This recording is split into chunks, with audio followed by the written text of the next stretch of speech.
একুশের সমাবেশে পঞ্চায়েত ভোটের ডঙ্কা বাজালো শাসক দল। বাকি সব রাজনৈতিক দলকে যোজন খানেক পিছনে ফেলে তৃতীয়বারের জন্য মসনদে এসেছেন মমতা বন্দ্যোপাধ্যায়। 2 বছর ভার্চুয়াল সভার পর এবারের 21শে জুলাই ছিল রাজনৈতিক পেশি শক্তি প্রদর্শনের দিন। মাথার ওপর বৃষ্টি ছিল, আগুন ঝরছিল অগ্নিকন্যার ভাষণে। শহীদ দিবসের মঞ্চ থেকে তোপ বিজেপিকে। মেগা সিরিয়ালের রুদ্ধশ্বাস এপিসোডের মতোই উঠে এলো 100 দিনের কাজের প্রকল্প প্রসঙ্গ। মমতা বন্দ্যোপাধ্যায়ের চরম হুঁশিয়ারি দিল্লি অবরোধের। आज बंगाल को 100 दिन का रुपया बंद कर दिया। जो गरीब लोग काम किया 7 महीना से उसको तनख्वाह नहीं मिल रहा है। ऐसा क्या हुआ कि बंगाल को आप लोगों ने इकोनॉमिक ब्लॉकेट किया? सोचिए बीजेपी पार्टी, होल पार्टी तो आपको डरते हैं, हम नहीं डरते हैं। हम ट्रेन करके लड़ी करके हम पूरा आपको दिल्ली में जाएगा और घेराव करेगा दिल्ली का रास्ता में। এ প্রসঙ্গে বিরোধী দলনেতার তীব্র কটাক্ষ। দিল্লি ঘেরা, দিল্লি ঘেরতে যাক, দিল্লির পুলিশটা কেজরিওয়ালের হাতে না, অমিত শাহের হাতে। মুড়িতে বাড়ানো হয়েছে জিএসটি। মমতা বন্দ্যোপাধ্যায়ের ভাষণ ক্ষমতায় শ্রাবণ দিনে আগুন লাগছিল আম জনতার বুকে। মুড়িতেও জিএসটি।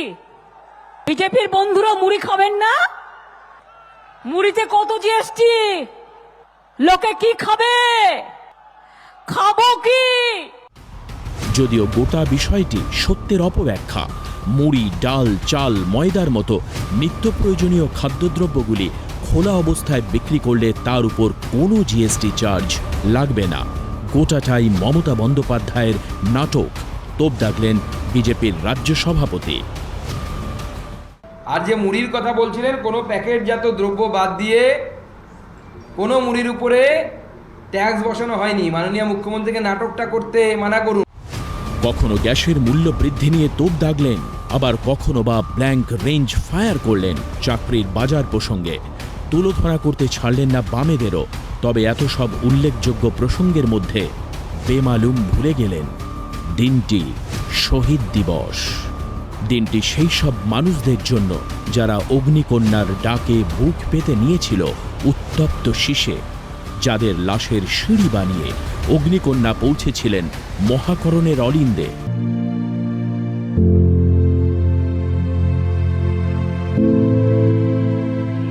তাদের জন্য বহু কষ্টে ব্যয় করলেন কয়েক মিনিট মাত্র। আকাশ গোমড়া, বৃষ্টি ঝরছে চোখের জলের মতো। ডিম্ভাত জুটল ভিক্টোরিয়ার পরীটাকে, দেখা হলো অবাক চোখে। মেট্রো রেলেও কম ভিড় হলো না। আরও একটা শহীদ দিবস কেটে গেল রাজনীতির মুখোশ পরে। Bureau report, Calcutta news.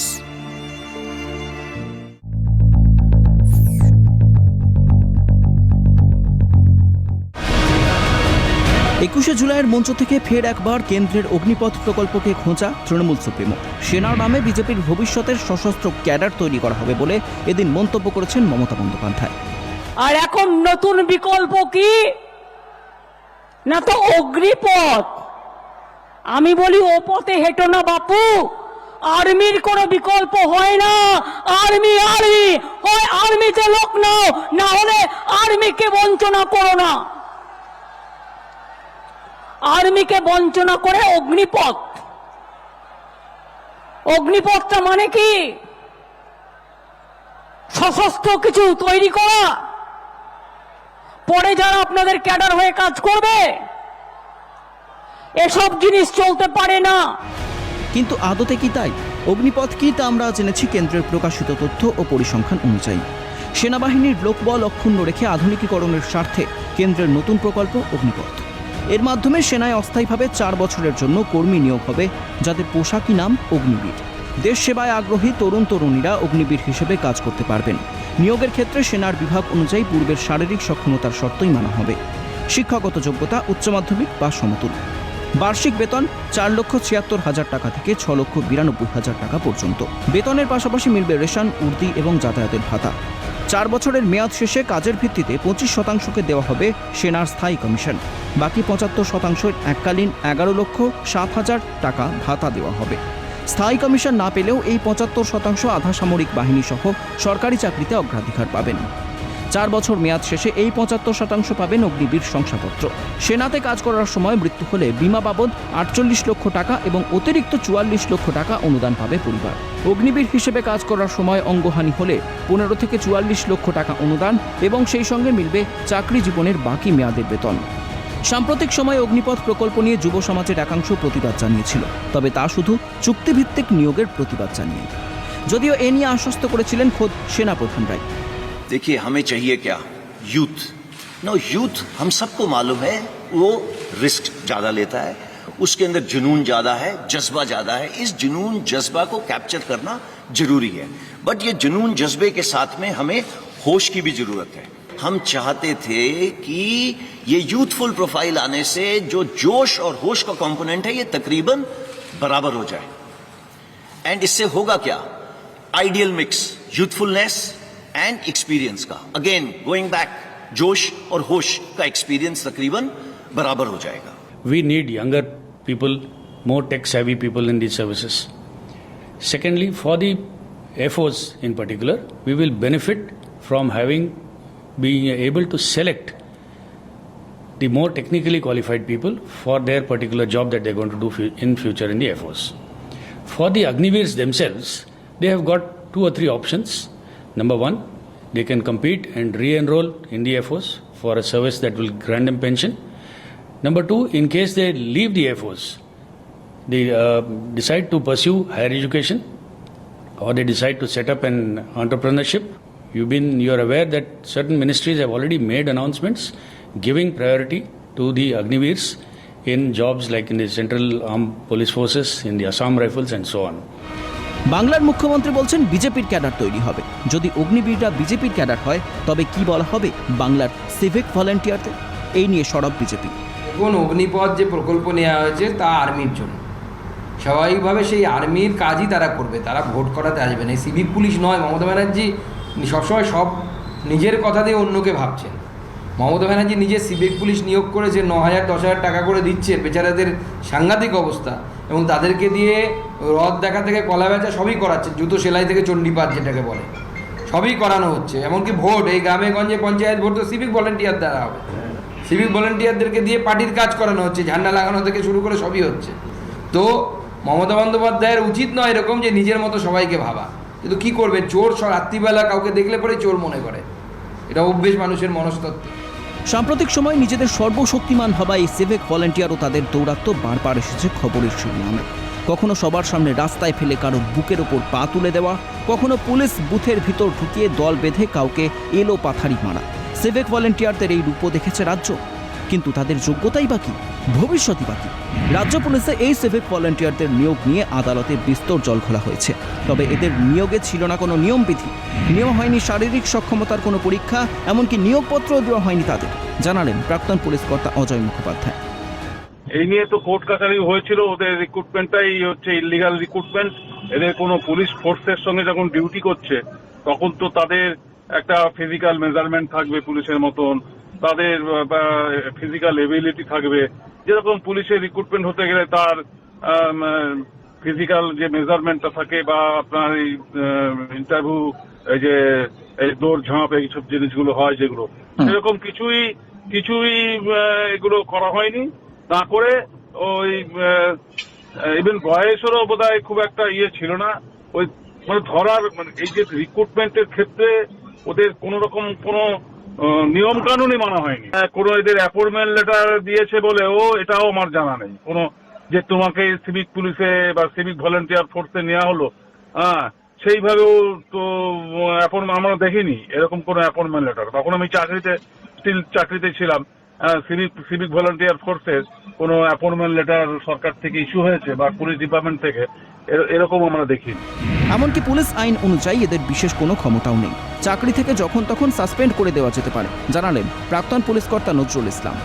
ওরা একটা আছে, ও ইচ্ছে মনে করলে বাদ দিয়ে দিতে পারে, একদম কোনো এদের আলাদা করে ট্রেনিংও দেয় না, এরা জাস্ট নিয়োগ করে কাজ করায় এবং এদের পুলিশ আইনে কোনো রকম ক্ষমতাও নাই যে অ্যারেস্ট করা, সার্চ সিজার করা, কোনো ক্ষমতা নেই। অভিযোগ উঠেছিল রাজ্য সরকার পুলিশ বাহিনীতে যথাযথ কর্মী নিয়োগ না করে সিভিক ভলান্টিয়ারদের দিয়ে একটা গুরুত্বপূর্ণ প্রশাসনিক কাঠামোকে চালাচ্ছে। একজন নিয়মিত পুলিশ কর্মী নিয়োগ করলে যে টাকা লাগবে তার অনেক কমে এদের দিয়ে কাজ চালানো যায়। আর বেকার যুব সমাজও তথাকথিত সরকারি চাকরির লোভ সামলাতে না পেরে এই কয়েক হাজার টাকা বেতনের দিকে ছুটেছে। তাই মুখ্যমন্ত্রীর এদিনের মন্তব্য যেন এই সময় আরও বেশি করে তার সিভিক নিয়োগে প্রশ্নচিহ্ন তুলে দিল মনে করছে ওয়াকিবহাল মহল। Bureau report, Calcutta news.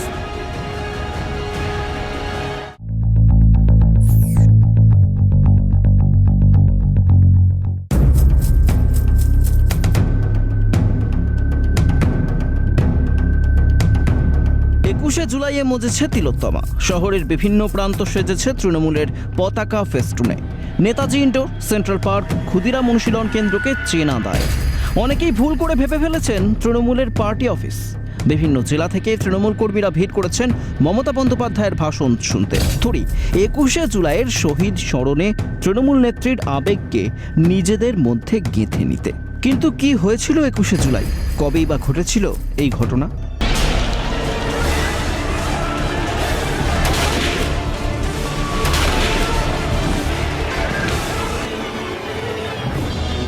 Trinamool কর্মীরা সব জানেন, মুখ্যমন্ত্রীর আবেগকেও চেনেন। তাই 21শে জুলাইয়ের মঞ্চ থেকে বেশ আত্মবিশ্বাসের সঙ্গে তৃণমূলের second in command Abhishek Bandyopadhyay বলেন, যারা 21শে জুলাইয়ের মর্ম জানেন না তাদের তৃণমূল কংগ্রেস করার কোনো যোগ্যতা নেই। 21শে জুলাই যে জানে না, তৃণমূল কংগ্রেস করার যোগ্যতা তার নেই। ধর্মতলায় লাখো লাখো তৃণমূল নেতা কর্মীদের ভিড়। অভিষেক বন্দ্যোপাধ্যায়ের ভাষণে কি হঠাৎ করেই তাদের মাথায় বাজ পড়ল? কারণ অনেকেই যে ইতিহাসের কথা বললেন তা শুনে চোখ কপালে উঠতে বাধ্য। কোন শহীদ মারা গেছিল? আমাদের দেশ স্বাধীনের জন্য যে তৃণমূল কর্মী সমস্ত তৃণমূলের দেশ স্বাধীনের জন্য তৃণমূলের কর্মী সমর্থক পুলিশ প্রশাসন শহীদ মারা গেছে। তাই স্বাধীনতা দিবসের জন্য তৃণমূল কংগ্রেসের যারা শহীদ হয়েছেন তাদের জন্য 21শে জুলাই। স্বাধীনতার জন্য তৃণমূল কংগ্রেসের যে শহীদ হয়েছেন তার জন্য এই 21শে জুলাই শহীদ দিবস পালিত হয়, এমনটাই এক তৃণমূল কংগ্রেসের বক্তব্য। একবার ভাবুন, স্বাধীনতা সংগ্রামে শহীদ হয়েছিলেন তৃণমূল কর্মীরা। আমরা বলছি না, বলছেন ওরা, সো কল্ড তৃণমূল কর্মী বলে যারা নিজেদের দাবি করেন। ভারত স্বাধীন হয়েছিল 1947 সালে, আর তৃণমূল দলটি তৈরি হয়েছিল 1998 সালে। ঠিক মেলানো যাচ্ছে না তো বস। দল বেঁধে কলকাতা এসেছেন তৃণমূল সমর্থকরা, হই হুল্লোড়, খাওয়া দাওয়া, মজ মাস্তি। কিন্তু ক্যালকাটা নিউজের প্রশ্ন শুনে মুহূর্তের মধ্যে বদলে যাচ্ছে মুখভঙ্গি। প্রশ্ন একটাই, 21শে জুলাই কি হয়েছিল?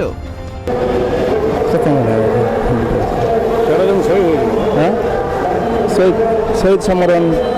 কিসের শহীদ সমারোহ? তৃণমূল দল যখন সংগঠন করে শহীদ, তখন পঞ্চ শহীদের কারণে 21শে জুলাই পালন করা। 1998 সালে এখানে আমাদের মমতা ব্যানার্জির নেতৃত্বে এখানে শহীদ হয়েছেন।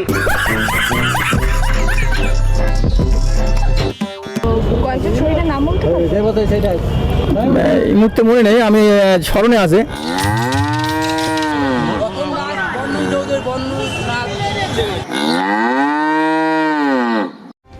অনেকে ভাবছেন আকাশ কুসুম যেন পরীক্ষা দিতে এসেছেন, ভেবে ভেবে উত্তরও দিলেন। বলা ভালো নির্ভেজাল স্বীকারোক্তি। তিনি কিছুই জানেন না। সবাই এসেছেন, তাই স্রোতে ভেসে তিনিও এসে পড়েছেন কলকাতায়। সবটা তো ওরা জানে না, আমরা এসেছি, আমাদের সব লোকজন এসে সাথে এসেছি। 21শে জুলাই দিনটা কি জন্য জানো? আমি জানি না। সেদিনের শহীদদের নাম মনে আছে? না, সবার শহীদের নাম মনে নেই। কত সালে হয়েছিল? তাই 1993 সালে। শহীদদের নাম কারণ মনে আছে? একজন হচ্ছে তাপসী মল্লিক।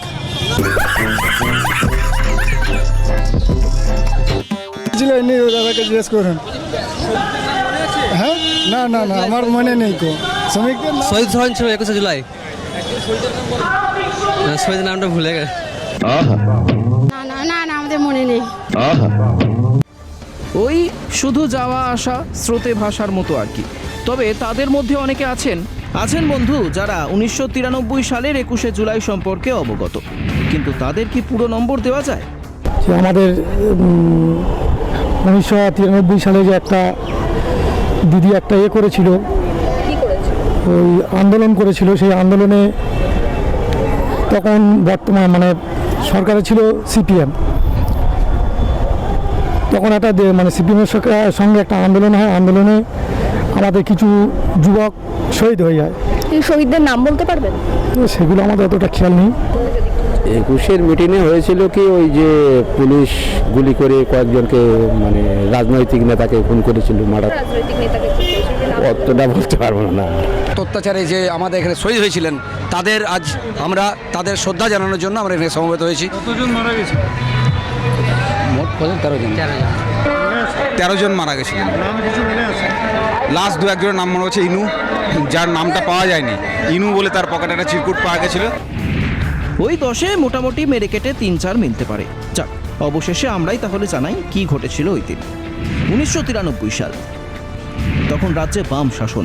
21শে জুলাই সচিত্র ভোটার কার্ডের দাবিতে মহাকরণ অভিযানে মমতা বন্দ্যোপাধ্যায়ের নেতৃত্বে যুব কংগ্রেস কর্মীরা সামিল হয়েছিলেন। অভিযোগ, সেই সময় আচমকা পুলিশের গুলিচালনায় মৃত্যু হয় 13 জনের। পরবর্তীকালে কংগ্রেস ছেড়ে তৃণমূল কংগ্রেস গঠন করেন মমতা বন্দ্যোপাধ্যায়। বিরোধীরা কটাক্ষ ছুঁড়ে বলছেন, দলনেত্রী হিসেবে মমতা বন্দ্যোপাধ্যায় খুব চৌকস। সভামঞ্চ হোক বা দলীয় কর্মসূচি, মঞ্চ থেকে তিনি চাকরি, বেকারত্বের পাশাপাশি যাবতীয় সংখ্যাতত্ত্ব গড়গড়িয়ে বলেন। ভুলচুক কিছু থাকে বটে, কিন্তু তাতে থোড়াই কি আর তৃণমূল সুপ্রিমো? আসলে কোনো দিন সব জানতা হতে নেই, আবার জানার কোনো শেষও নেই, কোনো বয়সও নেই। এর মাঝের সামঞ্জস্যটা কি রাখতে পারল তৃণমূলীরা? Bureau report, Calcutta news.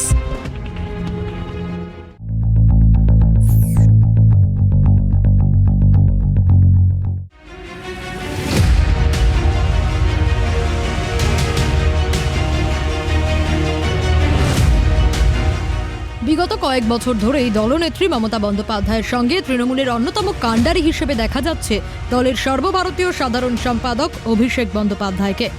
রাজ্যের পাশাপাশি ত্রিপুরা, গোয়া, অসমের মতো একাধিক ভিন রাজ্যেও কর্মী সমর্থকদের নিয়ে গেরুয়া শিবিরের বিরুদ্ধে লড়াইয়ে অগ্রণী ভূমিকায় দেখা গেছে অভিষেককে। সক্রিয় ভূমিকায় তাকে দেখা গিয়েছে 21শে জুলাইয়ের আগেও।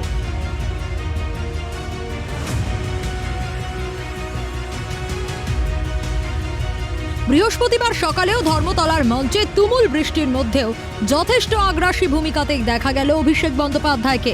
2023-এ এই রাজ্যে রয়েছে পঞ্চায়েত নির্বাচন, আর এই নির্বাচনে দলের গাইডলাইন কি হবে? ভবিষ্যতে কোন পথে এগোবে তৃণমূল? দুর্নীতিগ্রস্ত কর্মীদের বিরুদ্ধে কতটা কঠোর হবে দল? তা নিয়ে বক্তৃতার মধ্যেই যেন একের পর এক অগ্নিবাণ নিক্ষেপ করলেন তৃণমূলের সর্বভারতীয় সাধারণ সম্পাদক। তৃণমূল কংগ্রেস করে খাওয়ার জায়গা নয়, নিঃস্বার্থভাবে তৃণমূল কংগ্রেস না করলে জায়গা নেই, আক্রমণাত্মক অভিষেক বন্দ্যোপাধ্যায়। কেউ ভাবে নিজের করে খাবার জায়গা তৃণমূল। আমি আগেও বলেছি, আবার বলছি, হয় ঠিকাদারি করবেন, নইলে তৃণমূল কংগ্রেস করবেন। তৃণমূল কংগ্রেস করতে গেলে নিঃস্বার্থভাবে করতে হবে, নির্ভীক, নির্ভয়ে, নির্লোভে করতে হবে, যাতে মানুষ আগামী দিন পরিষেবা পায়। মির্জাফর, গদ্দার, বেঈমান, ধান্দাবাজদের বাদ দিয়ে এখন তৃণমূল আরো অনেক শক্তিশালী। ভবিষ্যতে আরো বড় লড়াইয়ের জন্য প্রস্তুত দল, দাবি অভিষেক বন্দ্যোপাধ্যায়। তৃণমূল অন্য তৃণমূল, তৃণমূলে মির্জাফররা নেই, এই তৃণমূলে গদ্দাররা নেই, এই তৃণমূলে বেঈমানরা নেই, এই তৃণমূলে 2 নম্বরীরা নেই, এই তৃণমূলে ধান্দাবাজরা নেই। এই তৃণমূল বিশুদ্ধ লোহার মতো, যত তাঁতাবে, যত পোড়াবে, যত প্রহার করবে, এই লোহা তত শক্তিশালী হবে। যারা 2-4টে চারানার নকুলদানা ভেঙে নিয়ে গিয়ে ভেবেছিল তৃণমূলকে বাংলা ছাড়া করব, বাংলা থেকে বিদায় দেশের জনসমর্থনকে পাথেও আর আপনাদের জান কবুল প্রেরণা করে ভাঙা পায়ে লড়াই মমতা ব্যানার্জি 214টা আসনে জিতিয়েছে এবং তৃতীয়বারের মুখ্যমন্ত্রী হয়েছে। মুখ দেখিয়ে তোষামোদি করে পঞ্চায়েত নির্বাচনের টিকিট মিলবে না, জনসমর্থন না থাকলে কোনো বড় নেতার আশীর্বাদ টিকিট পাইয়ে দিতে পারবে না, স্পষ্ট বক্তব্য অভিষেক বন্দ্যোপাধ্যায়ের। যদি কেউ ভাবে যে মুখ দেখিয়ে পঞ্চায়েতের আসন পাবো, দাদার জলের বোতল বইয়ে পঞ্চায়েতের আসন পাবো, ওর কাছের লোক হিসেবে পঞ্চায়েতের আসন পাবো, আপনাকে মানুষ যদি সার্টিফিকেট দেয় তবেই আপনি তৃণমূলের প্রার্থী হবেন। আপনি থাকুন, আপনাকে পঞ্চায়েতের দল কোন রকম কোনো টিকিট দেবে না। একজন সাংসদ, বিধায়ক বা নেতার থেকে দলে কর্মীর গুরুত্ব অনেক বেশি। দলের কর্মীরা কোনোদিনও প্রাক্তন হন না, দাবি অভিষেক বন্দ্যোপাধ্যায়। একজন কর্মী, আপনিও একজন কর্মী, মাথায় রাখবেন নেতার থেকে কর্মীদের মান সম্মান মর্যাদা এই দলে অনেক বেশি। জেলা পরিষদের টিকিট পাবে না, কি বলবেন? প্রাক্তন জেলা পরিষদ সদস্য। যদি কেউ জেলা সভাপতি না থাকে কি বলবেন? প্রাক্তন জেলা সভাপতি। কিন্তু একটা কর্মী কোনোদিন প্রাক্তন হয় না। বাংলার টাকা যতই বন্ধ করে দেওয়া হোক, মেরুদণ্ড বিক্রি করে কেন্দ্রের কাছে হাত পাতবে না তৃণমূল। প্রকল্প হলে তা হবে বাংলার নামেই, দাবি অভিষেক বন্দ্যোপাধ্যায়। বিজেপির নেতারাই বলছে মোদিজিকে বলে বাংলার টাকা বন্ধ করে দিয়েছি। আমি দায়িত্ব নিয়ে বলছি, বাংলা আপনাদের কাছে হাত পাতবে না। মমতা বন্দ্যোপাধ্যায়কে সময় দিন, তৃণমূল কংগ্রেসকে সময় দিন। বাংলা থেকে বাংলার টাকা বাংলার মানুষের কাছে যাবে। দিল্লির কাছে আমরা হাত পাততে রাজি নই, আত্মসমর্পণ করতে রাজি নই, মেরুদণ্ড বিক্রি করতে রাজি নই। বলছেন প্রধানমন্ত্রীর নামে করতে হবে, তবেই টাকা দেবো। আমরাও জোর গলায় বলছি, প্রকল্প হলে বাংলার নামে হবে, নইলে আপনার টাকা আমাদের দরকার নেই। বাংলা গ্রামীণ সড়ক যোজনা হবে, বাংলা আবাস যোজনা হবে, নির্মল বাংলা হবে, বাংলার নামে হবে। 21শে জুলাই সম্পর্কে যে জানে না, তার তৃণমূল কংগ্রেস করার যোগ্যতা নেই। 21এর মঞ্চ থেকে আক্রমণাত্মক অভিষেক বন্দ্যোপাধ্যায়। 21শে জুলাই যে জানে না, তৃণমূল কংগ্রেস করার যোগ্যতা তার নেই। 21 শুধুমাত্র একটা আবেগ বা অনুভূতি নয়, 21 শুধুমাত্র আন্দোলনের সীমারেখা নয়। 21 মানে নতুন আশা, 21 মানে চলার দিশা, 21 মানে মানুষের প্রত্যাশা। রাজ্যের গণ্ডিতেই আটকে থাকবে না তৃণমূল, সারা দেশের আরো বিভিন্ন রাজ্যে নেত্রীর মতাদর্শকে পাথেয় করে ছড়িয়ে পড়বে তৃণমূল, জানান অভিষেক বন্দ্যোপাধ্যায়। আজকে তৃণমূল শুধু দার্জিলিং থেকে দেগঙ্গা, কালিম্পং থেকে কুচবিহার থেকে কাকদ্বীপ, বাংলার গণ্ডিতে সীমাবদ্ধ নয়। ভারতীয় স্তরে বিভিন্ন রাজ্যে নেত্রীর মতাদর্শ, আপনাদের ভালোবাসাকে পাথেয় করে আমরা ভারতবর্ষের প্রত্যন্ত প্রান্তে তৃণমূলের জোড়া ফুল পৌঁছে দিতে পারছি। আমি নিঃশ্বাস নেব না, জন্য যতদিন সময় লাগে আমার লাগবে। সব মিলিয়ে দলনেত্রী মমতা বন্দ্যোপাধ্যায়ের পাশাপাশি দলের অন্যতম কাণ্ডারি হিসেবে এভাবেই আক্রমণাত্মক মেজাজে দেখা গেল অভিষেক বন্দ্যোপাধ্যায়কে। তার প্রত্যেকটি বক্তব্যেই যেন স্পষ্ট, তৃণমূলকে রাজনৈতিক উচ্চতার অন্য মাত্রায় নিয়ে যেতে চাইছেন তিনি, আর তার জন্য সব রকম লড়াইয়ের জন্য তিনি প্রস্তুত। Bureau report, Calcutta news.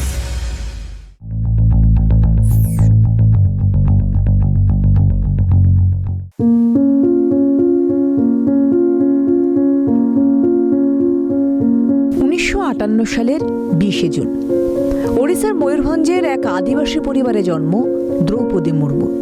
ছোট থেকেই পড়াশোনায় বেজায় ভালো মেয়েটা, শান্ত স্বভাব আর সিদ্ধান্তে দৃঢ়তার ছাপ আর 5টা মেয়ের থেকে আলাদা করত তাকে। একটা অনুন্নত গ্রাম, আর সেই গ্রামে থেকেই পড়াশোনাটা চালিয়ে যেতে হবে, উচ্চশিক্ষিত হতে হবে, হয়ে উঠতে হবে মানুষের কাছে দৃষ্টান্ত। সেই থেকে দাঁতে দাঁত চেপে লড়াইটা শুরু। বিএ পাশ করার পর ওড়িশা সরকারের বিদ্যুৎ বিভাগে জুনিয়র অ্যাসিস্ট্যান্ট হিসেবে চাকরি। 1979 থেকে 1983 সাল পর্যন্ত সেই চাকরিতে ছিলেন তিনি। এরপর 1994 সালে রায়রাংপুরের অরবিন্দ ইন্টিগ্রাল এডুকেশন সেন্টারের শিক্ষক হিসেবে কাজ শুরু।